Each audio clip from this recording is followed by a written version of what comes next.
Урматтуу кыргызстандыктар, урматтуу жаштар, урматтуу бүгүнкү ушул өкмөт үйүнүн алдында топтолуп турган жаштар, мынакей сиздер лидерлерди шайлап мага делегат кылып жөнөтүпсүздөр, кабыл алдык, сүйлөштүк, баардык талаптарын, өзлөрүнүн ой пикирлерин айтты. Баардыгы менин оюмдагы, булардын оюндагы баардыгыбыз бири-бирине төп келишти. Макулдаштык, макул болдук. Мына мен булардын баардык сунуштарын кабыл алдым. Мына ошон үчүн сиздерге Ала Тоо аянтында турган, өкмөт үйүндө турган жаштарга биз кайрылып кетели дедик. Мына лидерлериңер менен биргеликте тарагыла, эртеңден баштап өкмөткө мындай мүмкүнчүлүк бергиле иштөөгө деп. Бүгүн кечке бир иш кыла албадык, ошон үчүн мына эртеңден баштап мындай иштеп, стабилдүүлүктү орнотуп, баардык мамлекеттик мыйзамдуу талаага кирип иштеп баштайлы деп ошондой деп чечтик. Анан координациялык кеңеш түзүп, ушундай аткан жанагы саясатчыларга, күчтөргө мен кайрылып кетем. Баарыбыз биригип келгенге, сүйлөшүүлөргө отурганга мен каршы эмесмин. Сунуштарын кабыл алам, ага даярмын. Анан жаштарга кайрылып кетем, айрыкча бүгүнкү. Ар кайсы саясий күчтөрдүн куралы болуп калбагыла. Eski саясатчылар келбесин деп атасыздар. Мен колдойм 100%. Eski саясатчылар болбойт. Ошон үчүн ошол eski саясатчылар келбесин деп атасыңар дагы, кайра ошо eski саясатчылардын куралы болуп атасыңар. Ошону туура түшүнгүлө. Ошон үчүн тарагыла, чыкпагыла, митингтерге бизге мүмкүнчүлүк бергиле иштөөгө. Ассаламу алейкум, дагы жолу жамаат, ассаламу алейкум мекендештер. Мен бул жерге мен жаштардын атынан келип атам. Жаштар мени колдоп, баягы жаштардын талабын азыр биздин башында турган агаларга толук жеткизсин деп мына мен келип атам. Бул жерде азыр жакшы жаштардын талаптарын коюу сүйлөшүүлөр болуп жүрдү. Бирок менин айтарым, мына Садыр байке менен сөздөр болду. Мен жаштардын талабын талашып дагы да сүйлөп келем, дагы да сүйлөйм. Жаштардын койгон талабы Садыр байкени дагы жагып, Садыр байке жаштарга кошулайын деп атат. Мына силер уккула. Садыр байке каршылыгыңар барбы, каршылыгыңар жокпу? Азыркы учурда кырдаалда жаштар четсин деп мына уран көтөрүп келатабыз. Жаштар биримдикте чогулталы биригибизди. Мен мисалы Садыр байкени алып башыйып калдым деген жерим жок. Садыр байке жаштарды келечекте жаштарды жумушка алып келейин деп атат. Бул жерде алданып калдым деген сөздөр болушу мүмкүн. Эч калгандай алданып болбойт. Мына жерде канча митингандар турат.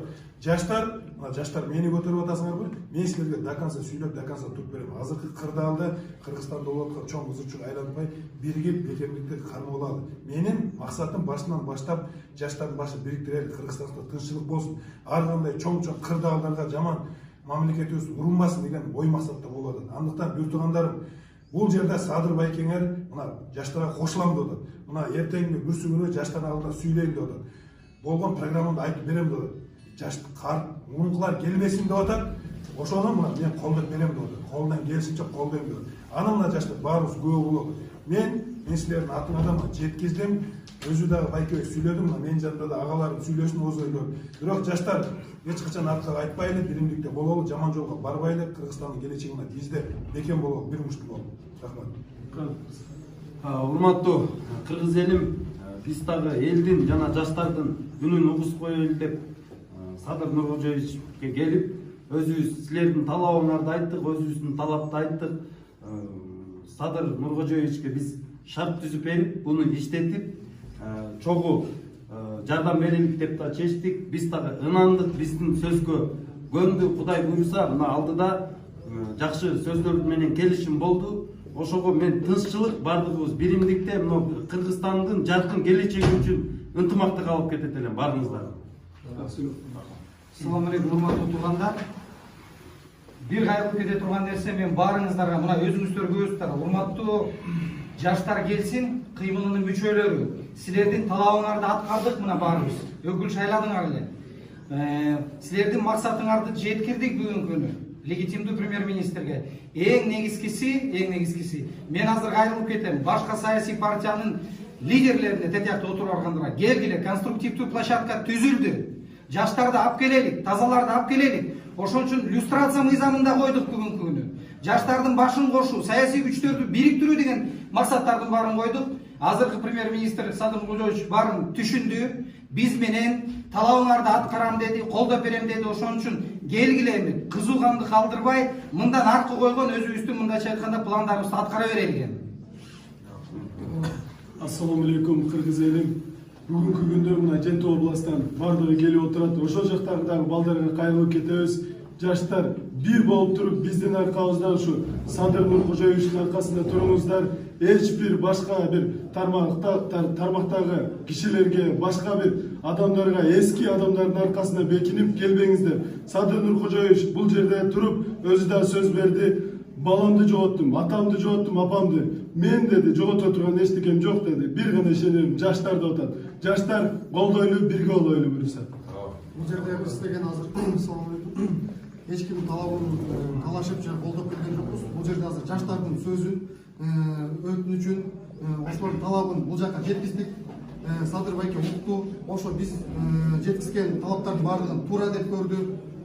Жана биз Садыр байкенин дагы программалары менен астыдагы келечекке койгон пландары менен биз дагы тааныштык. Биз да аны туура деп көрдүк.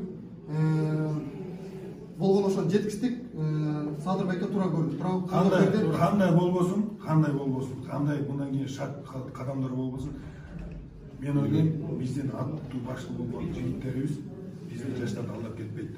Жаштар андайым эл менен. Жаштардын келечеги, Кыргызстандын келечеги жаштар. Андыктан баарыңыздарга рахмат, бир туугандар. Тынччылык керек биринчи очередь. Дегенде азыр баарыбыз ушу жаштар Садыр Нуркожоевичти колдоп, ушул жерде азыр айтылган сөздөрдүн баардыгы уктуңуздар, ушунун азыр таркап, андан көрө биз наоборот жардам берип, өз үйүбүздөн чыкпай, ынтымакка чакырып, бири-бирибизди таркап кетсек жакшы болот. Туугандар, биз Садыр Нуркожоевичтен бийлик сурап келген жокпуз, саясий очколорду берген жокпуз. Болгону мен айттым, жаштар, таза жаштар келсин, кыймылын эле мүдөөсүн жеткирип коелу дедик. Максат ошол. Рахмат, кызыкчылык эмес, жаштардын кызыкчылыгы. Мен bir söz айтып коем. Анан дагы бир айтып кетейин, тактап коеюн. Өкмөт иштебей атат, анан Садыр Жапаров иштебей, башка жакта жүрөт экен деген сөздөр дагы болуп атат, ошондой ушак сөздөрдү. Тиякта өзүңүздөр акыбалдарды көрүп атасыздар. Ызы чуу болгондуктан, баягы тоскоол болуп аткандыктан башка жерде отуруп алып иштеп атабыз. Бүт бардык система иштеп атат, мамлекеттик системалар. Иш жүрүп атат. Кудай буюрса азыр митингчилер тарап мага мүмкүнчүлүк түзүп берсе, мен өкмөт үйүндө отуруп алып туруп ишти кылам. Бардык аппарат менен, официалдуу түрдө. Ак жол.